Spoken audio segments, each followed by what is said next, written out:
వరంగల్ తెలంగాణలోని రెండవ అతిపెద్ద నగరం.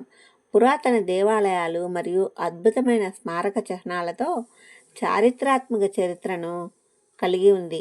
ఈ ఆలయము తెలంగాణలోని వరంగల్ సమీపంలోని హనుమకొండ దిగువన ఉంది. 1000 స్తంభాల ఆలయం. 12వ శతాబ్దంలో కాకతీయ పాలకుడు రుద్రదేవుడు 1163 ఏడీలో నిర్మించిన కాకతీయ వాస్తు శిల్పానికి చక్కటి ఉదాహరణ ఈ ఆలయము.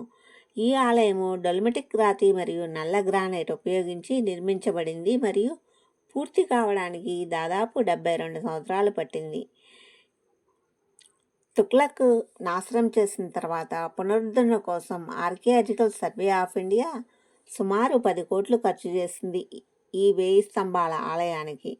1000 స్తంభాల ఆలయము అందమైన వాస్తుశిల్పాలతో చారిత్రాత్మక నిర్మాణము మరియు ప్రపంచ ప్రసిద్ధి చెందిన పర్యాటక ఆకర్షణలో ఒకటి. యునెస్కో గుర్తింపు పొందింది. 1000 స్తంభాలను కలిగి ఉంది కాబట్టి ఈ ఆలయానికి 1000 స్తంభాల ఆలయం అని పేరు వచ్చింది. ఈ ఆలయంలోని ప్రధాన దేవత శివుడు. ఈ శివుడిని రుద్రేశ్వర స్వామి అని కూడా పిలుస్తారు. ఇక్కడ విష్ణువు మరియు సూర్యుడు మరియు శివుడికి ముగ్గురికి కలిపి వేరువేరు మందిరాలు ఉన్నాయి ఒకే ప్లాట్ఫామ్ మీద. డిజైన్ పరంగా నక్షత్రాకారంలో ఉండి ఆలయము స్తంభాలు సంక్లిష్టంగా చెక్కబడినాయి.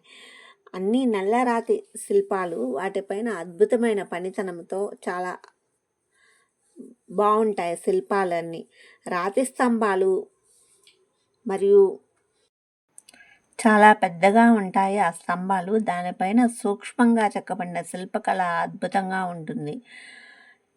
మరొక పెద్ద ఆకర్షణ ఏమిటంటే ఒకే రాతితో చెక్కబడిన భారీ నంది శిల్పం.